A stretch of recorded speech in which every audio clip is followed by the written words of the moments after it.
시간을 연상해야 오늘의 본문이 떠오르게 됩니다.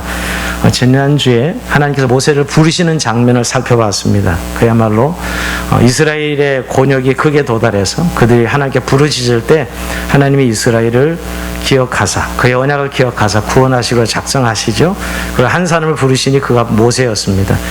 모세가 호렙산에서 양을 치고 있을 때 나타나셔서 네가 선 것은 거룩한 것이 내 발에서 신을 벗으라 하시면서 그를 부르신 목적을 말씀하시죠. 내가 너를 바로에게 보내어 이스라엘을 애굽에서 인도해낼 것이라 이렇게 말씀하십니다. 자, 거기에 대해서 이제 오늘 모세가 반응하는 장면입니다. 자, 오늘 3장 11절부터 4장 20절까지가 그 내용인데요. 오늘 전반부죠.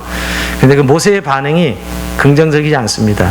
여느 훌륭한 믿음의 사람이라면 내가 여기 있나이다 나를 보내소서 이렇게 해야 그게 정말 믿음의 반응이죠. 오늘 오히려 그렇게 모세가 믿음으로 반응하기보다는 두 가지 질문을 던집니다. 첫째는 내가 누구이기에 바로에게 가서 이스라엘 자손을 애굽에서 인도하여 냅니까? 옛날 개혁성 누구간데 내가 바로에게 가서 이스라엘 백성을 구원할 수 있습니까? 라는 질문이죠. 이건 자기 자신에 대한 질문이죠. 자, 또 두 번째 질문을 던질 때 내가 만약 이스라엘 백성에게 간다면 그들이 내게 나타난 하나님은 누구시냐 물을 텐데 그때 무엇이라고 대답을 해야 합니까? 라고 또 질문을 던져요. 이건 하나님께 대한 질문이죠. 하나님께 대한 질문. 이 두 가지 질문 속에 결국 우리가 생각해 볼 수 있는 것은 모세가 즉각적인 믿음의 반응이 아니라 사실은 변명이죠. 갈 수 없다는 걸 깔고 있어요. 오늘은 노골적이지 않습니다. 다음 주에 살펴보면 4장에 가면 나 못 가요. 노골적으로 대놓고 변명을 하죠. 근데 오늘은 우선 하나님 부르심에 대해서 우선 모세의 반응은 아주 부정적이고 불신앙적인 그런 반응을 보이고 있습니다.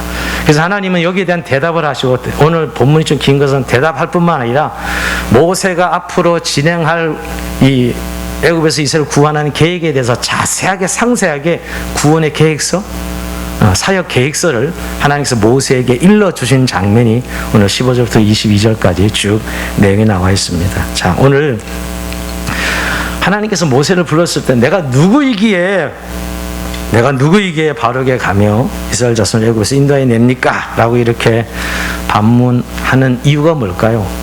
이유가 뭐죠? 너무 어마어마한 계획인 거예요. 하나님의 계획이 너무 엄청난 것입니다. 도저히 사람의 머리로서 상상할 수 없는 계획이지요. 생각해 보시면 노예 생활 200만 하고 있는 이 이스라엘 백성들을 애굽에서 건져내는 것? 이것이 가능해요? 지금 애굽이 어떤 나라인데 막강한 군사력과 경제를 가지고 있는 애굽에서 이스라엘 백성들 200만에 되는 백성들을 건져내는 일? 이건 모세의 머리로서는 도저히 상상할 수 없는 일이지요. 단순히 여러분 하나님의 계획이 애굽에서 고생하는 이스라엘 백성들을 도와주자는 것도 아니고요. 애굽의 정권을 바꾸자는 것도 아니고 하나님의 계획은 이스라엘 백성들을 애굽에서 건져내서 거기서 끝나는 게 아니에요. 가나안 땅으로 데리고 가서 거기서 살게 하는 게 하나님의 계획이에요. 우리가 지난주 이번 주 다 이 계획을 구체적으로 즉 탈출하는 게 목적이 아니고 탈출했으면 광야를 거쳐서 가나안 땅에 들어가게 하는 것까지 말씀하고 있습니다. 여러분 가나안 땅인데 빈 땅이에요? 아니요, 빈 땅을 말하지 않아요. 가나안에 강력한 부족 7 족속이 살고 있습니다. 그들을 다 몰아내고 그 땅을 이스라엘 백성들이 주시겠다는 말씀이 있는데 아무리 모세가 생각해봐도 애굽을 탈출하는 것도 불가능한 일인데 가나안 족속이 사는 그 땅을 차지한다는 말씀은 너무너무 엄청난 계획인 것이에요. 그러니까 이 하나님의 어마한 계획에 대해서 자기 자신을 불러서 일을 하겠다니까 내가 누구이기에 일을 할 수 있습니까? 라고 반응하는 것이죠. 한마디로 여러분 구체적인 이유는 하나님이 저를 부르셨는데 번지수를 잘못 짚었습니다. 이런 이야기죠. 번지수를 짚어도 잘못 짚었습니다. 한참 잘못 짚었어요. 하나님, 내가 지금 양치는 목동 아닙니까? 아니 지금 야인이 돼서 목동 양을 치는 것도 힘들어 죽겠는데 내가 이스라엘 백성이 구원자가 된다고요? 말도 안 돼. 이런 반응이죠. 하나님 번지수를 완전히 잘못 짚었어. 이런 대답입니다. 이런 일들은 뛰어난 군대를 이끌어본 경험이 있는 군대 장관이나 할 일이지 양을 치는 목동이 어떻게 일을 할 수 있습니까? 이렇게 반문하는 것이죠. 그것도 지금 자기 나이가 80이 됐는데 이 노인이 뭘 할 수 있어요? 하나님, 지금 이렇게 반문하고 있는 거예요. 여기는 좀 모세의 한이 있는 거 아시죠, 여러분? 왜냐하면 여러분 모세가 자기 민족을 위해서 동족을 위해 40살에 일어났잖아요. 바로의 공주의 아들을 거절하고 그 부귀영화를 뒤로하고 자기 동족을 위해서 일하겠다고 일어났을 때 하나님 그때는 나를 붙잡아 주시지 아니하시고 그때 나를 사용하지 않으시고 이제 40년 지난 이 아인이 돼서 병들고 늙었는데 나를 이때 부르신다는 게 말이 됩니까? 이런 질문입니다. 왜 그때는 사용하시지 않고 그때 내가 바로 공자들을 거절하고 내 민족과 동족을 위해서 일어났을 때 그때는 힘 좋고 능력 있고 그래도 애굽의 왕자라는 그런 신분을 가지고 일하려고 일어났을 때 그때는 나를 사용하시지 않고 지금에서 다 늙어 빠져서 이제 내 인생 이제 접어야 되는 이 시점에 나를 부르시다니요. 이런 반응이죠, 여러분. 근데 여러분, 모세가 지금 한참 몰라도 뭘 몰라 이거죠? 40세 하나님 모세 쓰실 수 있었겠어요? 자기 의로 충만하고 이런 사람을 교만이라고 합니다. 자, 겸손하게 하나님 앞에서 자기가 죄인인 것을 알아야 하나님 쓰실 수 있지 이렇게 교만한 사람 쓸 수 없어요. 자기가 죄인이라는 사실 깨닫지 못하면 하나님 앞에 쓰임 받을 수 없어요. 자기 일은 할 수 있겠죠, 여러분. 하나님 그때는 쓰실 수 없었기 때문에 어쩔 그냥 둔 거예요. 결국 그래서 살인자가 되어서 결국 비대한 강이 도망치지 않습니까? 자, 이렇게 항변하는 어떻게 보면 한이서림 내가 누구이기에 옛날 개혁성이 내가 누구간데 바로게 가며 내가 일을 할 수 있습니까? 사실 이런 질문이거든요. 근데 거기에 대해서 하나님은 딱 간단하게 한 절로 대답합니다. 12절 보면 여러분 하나님 12절 올려주세요. 하나님이 이르시되 내가 반드시 너와 함께 있으리라. 이게 끝이. 내가 누구이기에 바로게 합니까 할 때 내가 반드시 너와 함께 있으리라. 이 한 말씀으로 끝을 냅니다. 뭐냐면 하나님께서는 내가 반드시 너와 함께 하시던 말씀으로 네 혼자 가는 게 아니야. 네가 일하는 게 아니라 이것이죠. 일은 하나님이 하신 넌 순종만 하면 돼. 내가 보내는 것이지 내가 너와 함께 해서 내가 일을 하는 거 너는 순종하고 가면 돼. 이렇게 말씀하고 있는 것이에요. 여러분 성경에서 다 하나님께서 자기 백성들을 사용하실 때 보면 항상 이 동일한 구조죠. 내가 너와 함께 하겠다. 이 끝이에요. 결국 뭐예요? 너는 순종만 하면 돼. 내가 너를 보내면 너는 순종만 하고 내가 일한다고 하시는 말씀이죠. 하나님께서 일을 이루시겠다는 거예요. 자, 그래서 항상 부르시면은 항상 믿음이 전제됩니다. 믿음의 부르심이죠, 여러분. 사실 하나님께서 이스라엘을 구원하게 찾으셨던 사람은 유능한 지휘관이 아니었습니다. 수백만 명을 다스리는 군대 장관도 아니었습니다. 하나님께서 찾으셨던 사람은 하나님 부르심에 순종하는 사람, 하나님과 동행할 수 있는 사람을 찾으셨던 것이죠. 즉 하나님의 구원 계획을 믿고 의지할 수 있는 사람이었습니다. 하나님께서 가라면 가고 멈추면 멈추고 할 수 있는 믿음을 가진 사람이었어요. 즉 모세가 손에 쥔 지팡이처럼 하나님 마음대로 할 수 있는 사람, 그런 사람을 찾으셨어요. 아무리 상황이 불리해지고 위기가 계속되어도 하나님을 의지하고 침착하게 기다릴 수 있는 사람을 찾으셨던 것입니다. 이것이 바로 믿음의 사람이에요. 여러분 믿음이라는 것은 하나님을 믿고 하나님의 신실하심을 붙드는 것이죠. 하나님 약속하신 것을 붙들고 나가는 사람이에요. 이 믿음의 사람을 주님이 찾으셨던 것입니다. 그래서 오늘 내가 너와 함께 있겠다 끝인 거예요. 너 나 믿지? 끝. 한마디로 모세의 항변에 하나님께서 오늘 이렇게 대답하신 것이죠.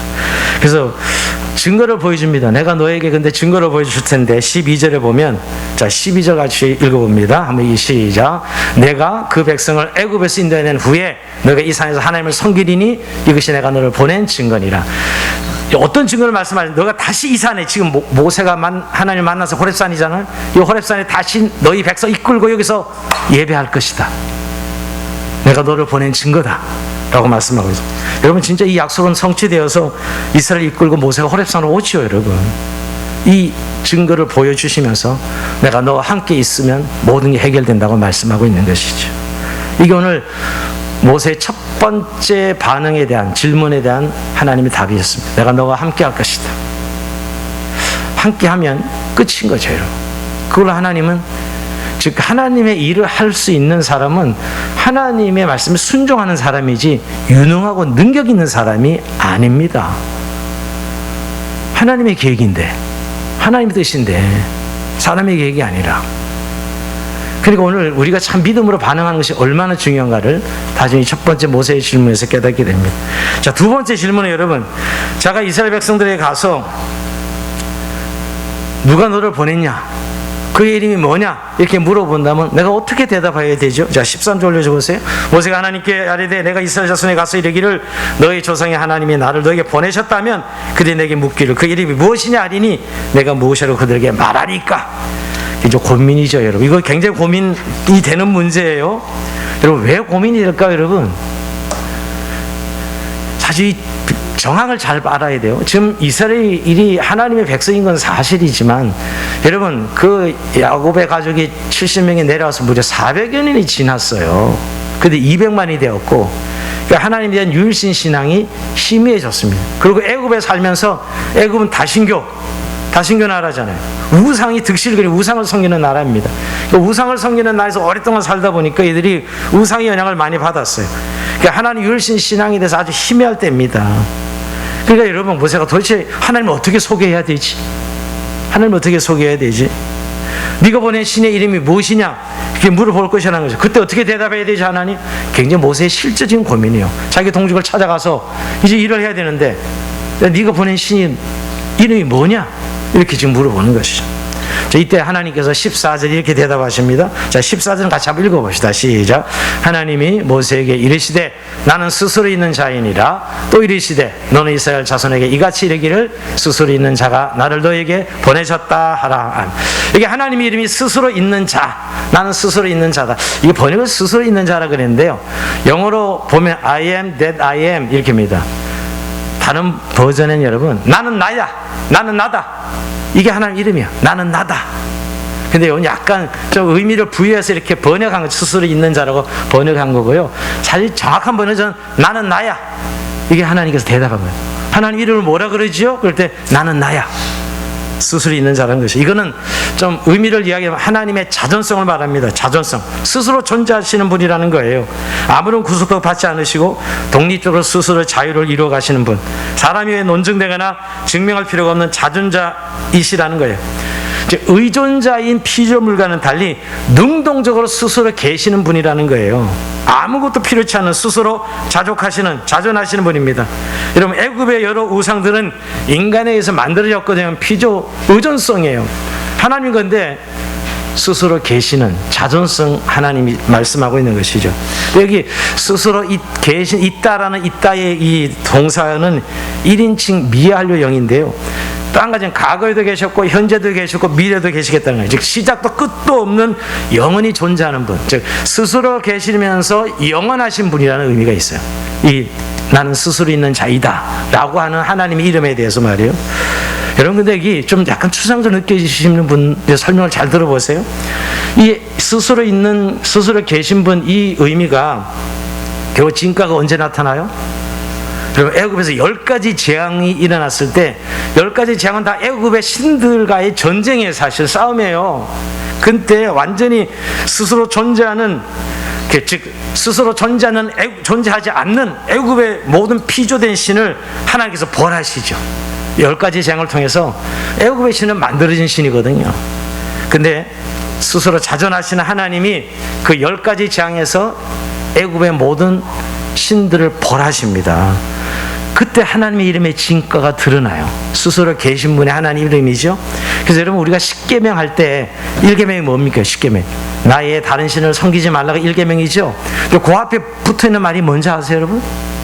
많은 사람 나의 다른 신을 섬기지 말라 이렇게 외우시는데 앞에가 뭐예요? 나는 너희를 애굽에서 인도하여 낸 여호와라 하고 나의 다른 신을 섬기지 말라. 즉 10가지 재앙을 통해서 너희를 인도하여 낸 여호와라, 이게 하나님의 이름과 관계 있는 거예요. 그래서 나의 다른 신을 섬기지 말라 하시는 것이죠. 즉 뭐냐, 피조된 어떤 신과도 구별되는 유일하신 하나님을 드러내는 것입니다. 하나님은 스스로 온전하신 분이라는 거예요. 하나님 우리의 도움이 전혀 필요 없으신 분, 하나님 천지를 만드실 때 우리의 도움이 필요 없고 스스로 모든 것을 행하시는 분이라는 거예요. 그래서 오늘 이스라엘 백성들 애굽에서 그 피조된 신들을 무너뜨리고 깨부시고 그를 건져내신 나 여호와라, 이렇게 말씀하고 있는 것이죠. 굉장히 이름의 의미를 생각할 때 하나님께서 이스라엘 구원자가 되신 의미를 분명하게 하시는 것이죠. 근데 여러분, 여기서 우리 이렇게 스스로 있는 분, 스스로 계시는 분, 이거 한 가지만 자꾸 기억하는 분들이 많은데 하나님이 한 가지 더 이야기해 자기를 소개합니다. 그 15절입니다. 자, 15절 한번 읽어볼까요? 시작. 하나님이 또 모세에게 이르시되 너는 이스라엘 자손에 이같이 이르기를 너희 조상의 하나님 여호와 곧 아브라함의 하나님 이삭의 하나님 야곱의 하나님께서 나를 너에게 보내셨다 하라. 이는 나의 영원한 이름이요 대대로 기억할 나의 칭원이라.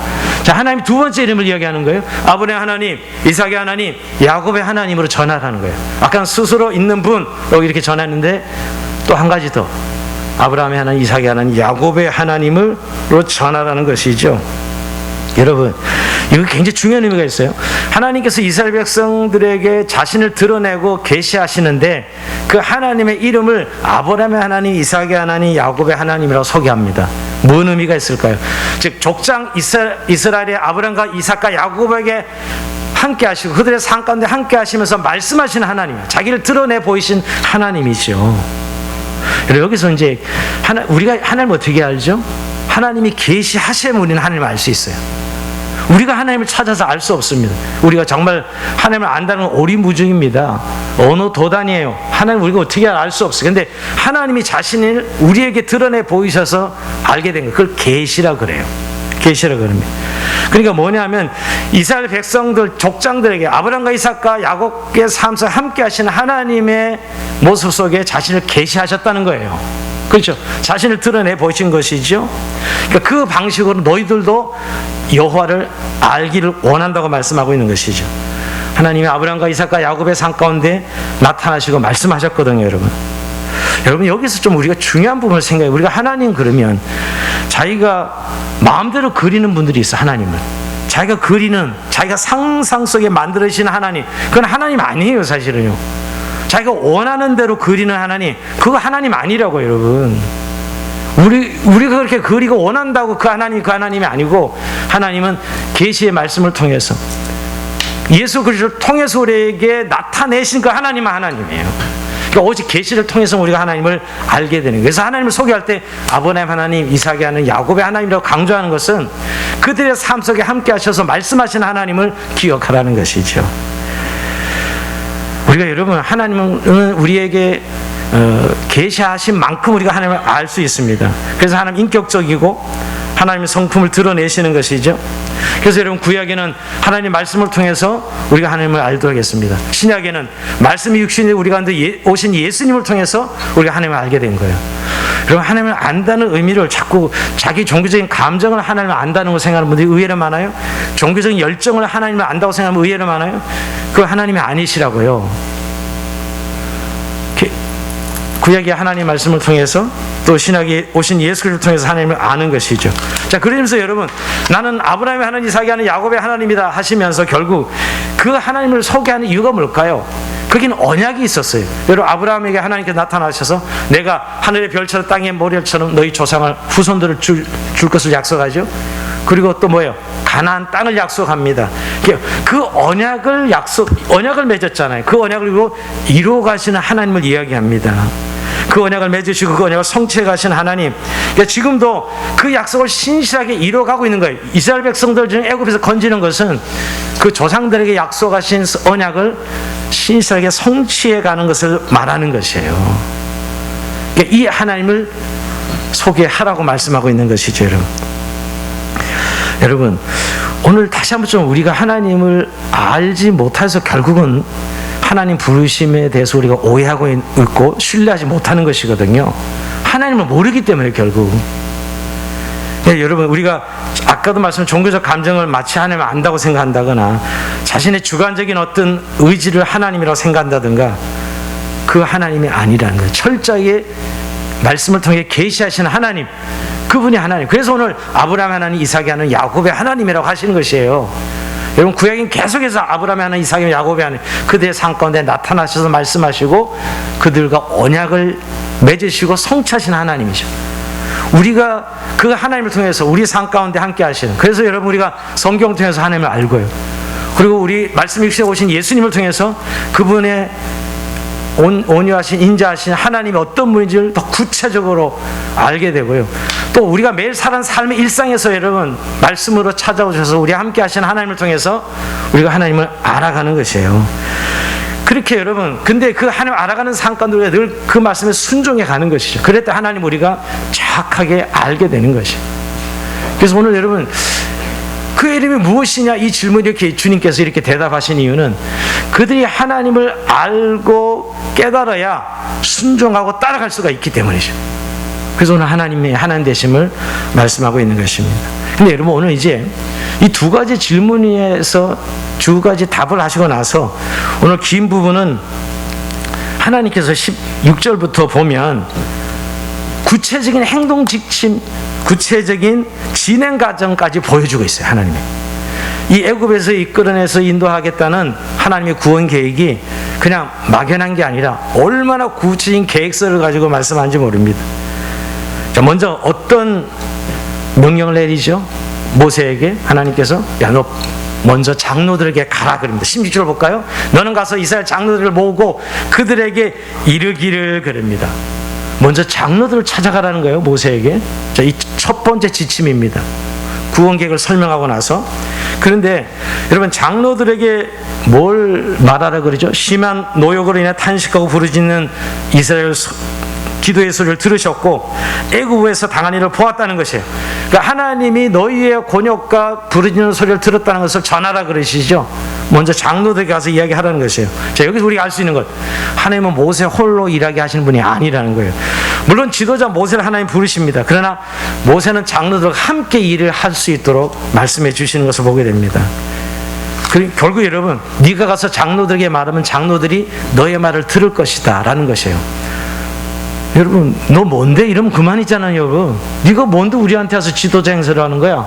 여러분, 40세 들고 일어났을 때 네가 뭔데 우리에게 심판자가 되냐? 그것 때문에 도망간 거거든요, 여러분. 근데 오늘 네가 장로들을 찾아가서 이야기하면 장로들이 너의 말을 들을 것이다. 이건 뭐야? 하나님의 구원 계획은 무대뽀로 일하시는 것이 아닙니다. 하나님의 방법은 질서의 하나님, 질서적으로 일하고 있어요. 요즘 말로 하면 여러분, 모세를 장로들에게 보내는 것은 정치 질서로 세우시는 것이었어요. 일할 수 있도록. 모세가 지도자로 세워졌을 때 장로들과 함께 일할 수 있도록 말이에요. 그리고 바로게 갈 때도 홀로 가지 말고 함께 가라 이야기합니다. 18절에 보면 여러분, 그들이 내 말을 들으리니 너는 그들의 장로들 함께 애굽 왕에 이르기를. 가서 애굽의 바로를 만날 때 너 혼자 가는 게 아니라 장로들 함께 가라고 이야기합니다. 여러분, 여기 모세가 홀로가 아닙니다. 장로들 함께 일하는 것이에요. 하나님 일하실 때 무질서하게 일하시는 분이 아니시라는 거예요. 또 홀로 일하게 하시는 분이 아닙니다. 질서를 세우고 일을 하게 하시는 것이죠.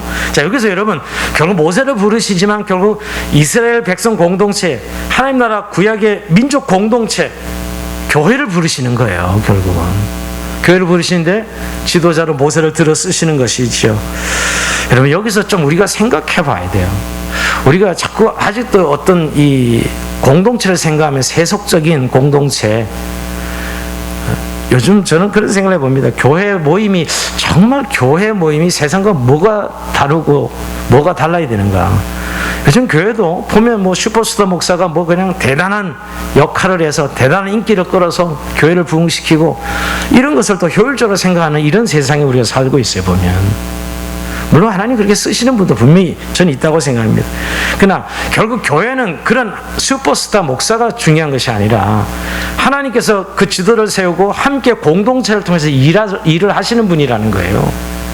즉, 그 교회 다스림을 받는 것이죠. 하나님의 다스림과 통치를 받는 것이에요.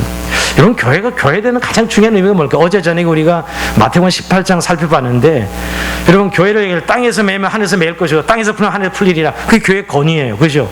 교회 가진 권위인데 결국 하나님의 간섭과 하나님의 인자의 개입이 있는 것이 교회라는 것이에요. 어떤 한 사람의 지도자의 능력과 슈퍼스타가 중요한 게 아니라 교회는 하나님의 통치와 다스림이 있고, 그래서 정말 교회가 권위가 있는 것은 하나님이 함께 하시는 것이니까. 그리고 오늘 모세를 부르실 때 모세를 슈퍼스타로 쓰시는 의미가 아니라 장로들과 함께 일을 이루라고, 장로들이 너의 말을 들을 것이다. 그리고 바로에게 갈 때도 같이 가서 바로에게 할 말을 이야기하라 그러지요. 자, 이런 내용을 우리가 구체적인 계획서까지 말합니다. 그러면서 하나님은 모세에게 진행 상황까지 말씀합니다. 19절에서 20절 보면 여러분, 내가 하느니 강한 손으로 치기 전에는 애굽 왕이 너희가 가도록 허락하지 아니하다가 내가 내 손을 들어 애굽 중에 여러 가지 이유적으로 그 나라를 친 후에야 그가 너에게 보내리라. 자, 어떻게 진행될 것인가까지 얘기합니다. 야, 처음부터 네가 가서 이야기해도 바로가 말 잘 안 들을 거야. 잘 안 들을 거야. 하지만 10가지 많은 이적이 일어난 이후에는 너희를 보낼 것이다, 이렇게 말씀하고 있죠. 왜 이렇게 구체적으로 말씀해 줄까요? 왜 모세에게 이렇게 자세하게 구체적으로 말씀해 주고 있지요? 결국 이스라엘 백성들을 구원하는 구원 계획은 하나님의 계획이고, 그리고 네가 내게 순종만 하면 일이 진행된다는 사실을 설득해 가는 것이죠. 지금 모세가 지금 내가 누구한테 그 일을 할 수 있습니까? 지금 이러고 있는 거잖아요. 그래서 하나님께서 모세에게 구체적인 계획서를 이야기해 주므로 설득하는 것이죠.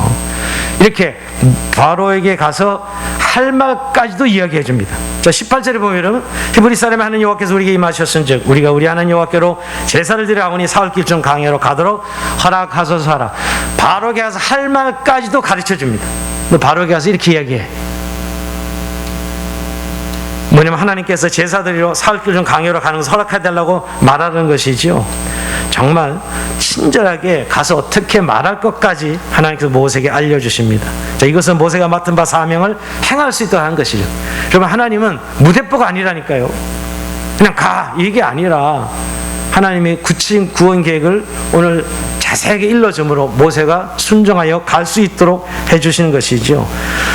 출애굽 과정에서 만나기를 어려움으로 모세가 출애굽을 포기하지 않도록 하기 위해서 이렇게 구체적으로 이야기하면서 설득하는 것입니다. 그리고 여러분, 거기서 끝나지 않습니다. 애굽을 떠날 때 엄청난 전리품을 가지고 나갈 것을 미리 말씀해 주고 있어요. 자, 21절 22절에 보면 여러분, 내가 애굽 사람으로 이 백성 은혜를 입히게 할지라 너희 나갈 때 빈손으로 가지 아니하리라 하면서, 오늘 여인들은 모두 그 사람들과 자기 집에 거류하는 여인에게 은폐물과 금폐물을 의복을 구하여 너희의 자녀를 꾸미라. 너는 애굽산 물품을 취하리라. 전리품을 이야기하고 있어요. 자, 여기서 이제 중요한 거, 물론 그동안 노동에 대한 부당한 착취한 노동의 보상을 이야기할 수도 있어요. 근데 사실 이건 그런 의미보다는 여러분, 전리품이요. 그 당시에 전쟁에서 이기면 승전한 나라는 전리품을 취할 수 있어요. 그러니까 지금 이스라엘 백성들이 애굽을 탈출하는 것이 단순히 노예를 피하는 노예 생활을 끝나는 정도가 아니라 애굽과 상대로 전쟁에서 이기는 의미가 있는 거예요. 하나님과 전쟁에서 승리하는 것이에요. 전리품을 취하게 하는 의미를 설명하고 있는 거죠. 그리고 실제적인 또 이유가 있어요. 이들이 강야 40년 생활을 하는데 여러분, 거기에 필요한 옷가지와 자재들 다 준비해서 보내는 것이죠.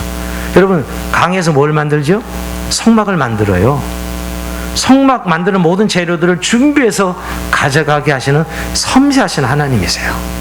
하나님이 그러니까 이 모세를 들어서 지금 쓰시겠다는 의미가 단순히 한 슈퍼스타를 들어서 쓰는 것에 끝나는 것이 아니라 하나님의 구원 계획에 이렇게 구체적으로 자세하게 설명을 해서 모세가 순종할 수 있도록 하게 하시는 것이죠.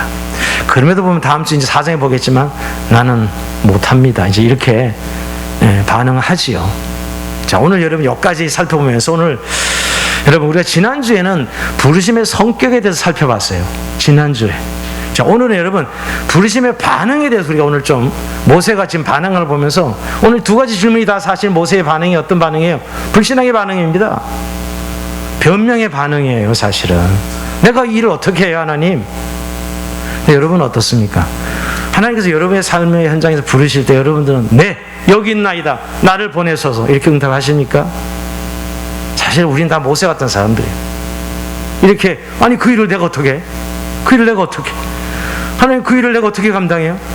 정말 하나님께서 여러분의 삶에서 늘 부르시고 계시잖아요 지금. 근데 그때마다 여러분들은 나는 못해요, 내가 얼마나 연약한데요, 내가 누구간데, 나는 시간이 없고요, 난 자질이 없고, 난 실력이 없고, 난 돈이 없고, 백이 없고, 시간도 없어요. 하나님, 여러분 그러지 않습니까? 하나님 부르셔서 여러분들 함께 일하시고자 할 때 우리의 반응이 모세의 반응과 다르지 않습니다. 내가 누구에게 일을 할 수 있어요, 하나님? 난 못해요, 난 연약해요, 하나님. 근데 여러분, 오늘 주님은 내가 너와 함께 할 것이야, 그럼 끝이. 내가 너와 함께 할 것이다. 라고 말씀하시는 것이죠. 내가 너와 함께 하는데 무엇이 불가능하냐, 뭐가 문제가 되냐는 것이에요. 하나님은 전혀 우리의 연약함이 문제가 되지 않아요. 나는 내 상황이 문제가 되지만 하나님은 자기 백성을 불러 쓰실 때 아무런 문제가 없다는 거예요. 왜? 내가 너와 함께 할 것이고 내가 너를 통해서 할 것인데 너는 순종만 해, 너는 가기만 해, 순종만 해, 내가 하는 말에, 이렇게 말씀하고 있는 것이죠. 결국 이겁니다. 너가 네 조건 아무 소용이 없다. 네가 네 백성이면 좋게, 내 아들이면 되는 거야. 네 백성, 내 백성이고 내 아들이면 되는 거지. 뭐가 필요한 거야 너한테? 이렇게 말씀하고 있는 거죠. 여러분, 예수님께서 우리에게 지상명령을 내리죠. 마태복음 28장 19절에 보면 너희가 모든 족속을 와서 제자를 삼으라 말씀하죠. 모든 족속을 제자를 삼으라. 어마어마한 하나님 지상명령을 내립니다. 그러면서 마지막 20절에 내가 세상 끝날까지 너희가 함께 있을 것이라. 그것이 대안이었어요. 오늘도 마찬가지입니다. 내가 너와 함께 간다니까. 이게 바로 하나님의 응답입니다. 여러분, 나의 조건으로 하나님 일하시는 분이 아니십니다. 여러분, 늘 자기 수준을, 하나님 수준을 만들지 마시고, 하나님 우리를 부르실 때는 하나님 구원 계획을 가지고 우리를 사용하실 때 내가 순종하면 돼. 즉 믿음의 반응을 하면 되는 것입니다. 네, 아멘입니다. 내가 여기 있으면 나를 보내. 이게 믿음의 반응이죠. 근데 오늘 이 모세는 이 믿음의 반응을 하지 못하고 있는 것이에요. 그게 내성적이고 섬세하고 이 신중형들은 바로 대답 못합니다. 저 같은 사람들이 조건, 환경, 상황을 이야기할 수밖에 없는 거예요. 믿음의 사람들은 이게 하나님의 구원 계획이니까 내가 하나님 일하실 터인데 아멘입니다. 나를 써주시고 보내주시옵소서 하면 되는 것이죠. 여러분은 하나님 부르심에 이렇게 믿음의 반응으로 응답하기를 바랍니다. 하나님은 지금도 이렇게 믿음의 반응으로 응답하는 자기의 백성을 찾고 계세요. 사실 이 부르심에 응답하지 못하고 늘 이 부르심을 따라 살지 못하니까 결국 늘 생존의 부르심은 늘 따라가고 있지만 부르심을 따라 살지 못하고 생존을 따라 살아가고 있는 것이에요. 하나님 부르심에 응답만 하면 하나님이 자기 일에 동참시키시고 영광스럽게 쓰실 터인데 그저 우리가 하는 일, 하나님 나 도와면 내가 내 인생에 내 계획 세우고 가는데 나를 도와달라고 해. 이게 무슨 부르심이에요? 이건 부르심이 아닙니다. 우리가 늘 그래. 내가 계획 세워서 내가 인생길 가. 하나님 도와주시지 마세요. 하나님은 그때 쓰다가 하십니다. 하나님이 우리에게 구원 계획을 설명하시고 하나님 일을 설명하시고 우리에게 부르실 때 네, 내가 여기 있습니다. 나를 보내주세요. 하나님, 나를 써주십시오. 이렇게 응답하는 것이 믿음의 반응이지요. 그때 우리 함께 하시는 하나님이 그 일을 이루실 것입니다. 자, 왜 또 우리는 그 부르심에 반응하지 못하고 왜 응답하지 못할까요? 하나님을 알지 못하기 때문에. 이 두 번째 모세의 질문이 아주 중요한 의미가 있는데요. 하나님을 우리가 알지 못하기 때문에, 쉽게 말하면 하나님에 대한 무지가 있어요. 하나님에 대한 오해가 있습니다. 우리가 그 부르심에 응답하면 손해볼 것 같아. 그 부르심에 응답하면 내 인생 다 송두리 빼앗길 것 같아. 이런 마음이 있는 것이죠.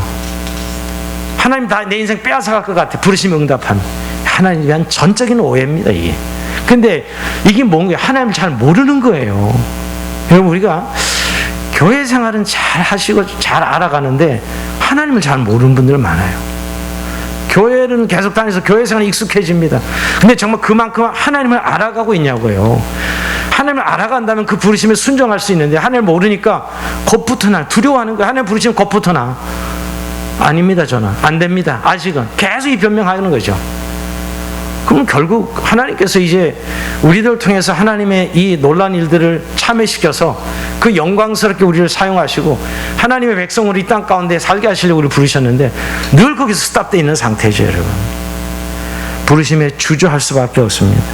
그래서 오늘 여러분, 내가 스스로 있는 자다, 나는 나야 하고 가래. 나는 아브라함 하나님, 이삭이 하나님, 야곱의 하나님이다 라고 자신을 드러내보면서 그 하나님을 드러내시고 하나님을 알 때 신뢰가 생기는 것이죠.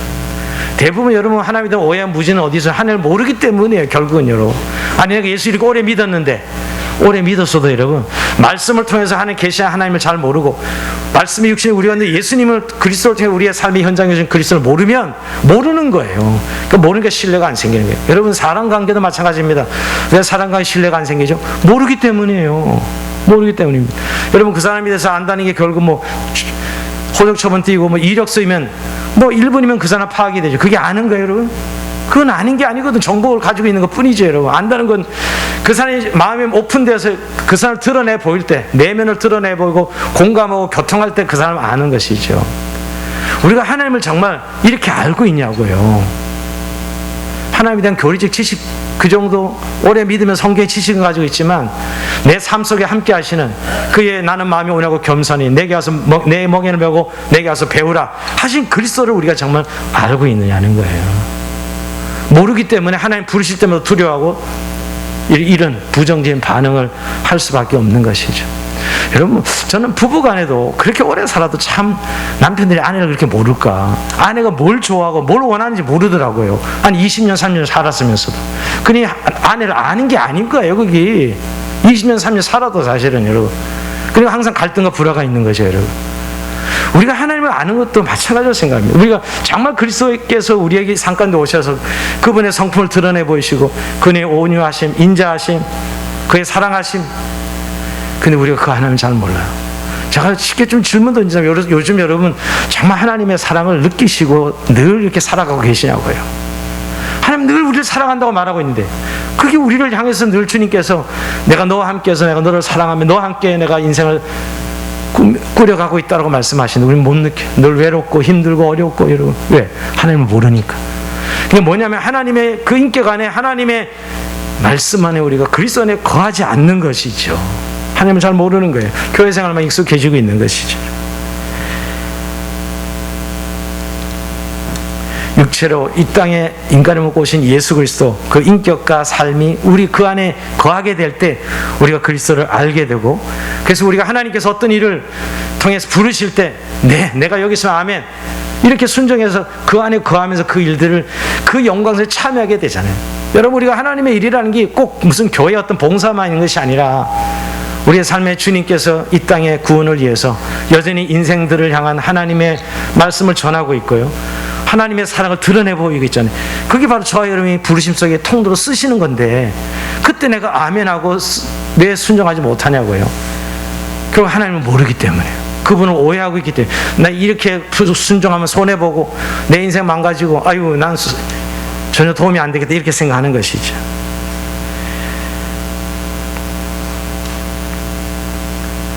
오늘 말씀을 마칩니다. 여러분 우리가 하나님 부르시는 것은 우리를 영광스럽게 쓰시려고 하는 하나님의 선하심이 있어요. 하나님의 영광스러운 가운데 우리를 부르셔서 쓰시려고. 근데 부르실 때 어떤 사람은 두렵고 부름 받으면 뭐 누구처럼 뭐 어떻게 뭐 순교해야 되고 어떤 그런 극적인 상황들을 어디서 들으셔가지고 오해하는 분들이 너무 많더라고요. 우리를 부르신 것은 함께 하시려고 자기 함께 하시고 자기 영광스러움을 공유하시고 참여시켜 주시려고 우리를 부르시는 것이. 여러분 그 부르심에 오늘 우리가 내가 누구이기에 이런 변명할 것이 아니라 도대체 그 이름이 무엇이냐 이렇게 무시한 이야기 할 것이 아니라 그 좋으신 하나님 내 삶 가운데 함께 자신을 드러내 보이시고 언약을 성취해 가시는 아브라함과 이삭과 야곱 하나님 내가 여기 있습니다. 나를 사용해 주시옵소서. 이렇게 긍정적으로 반응하고 응답하는 저희는 삶이 되길 주의 이름으로 축원드립니다. 자, 우리 찬송하면서 주님 앞에 기도해 나갑시다. 주님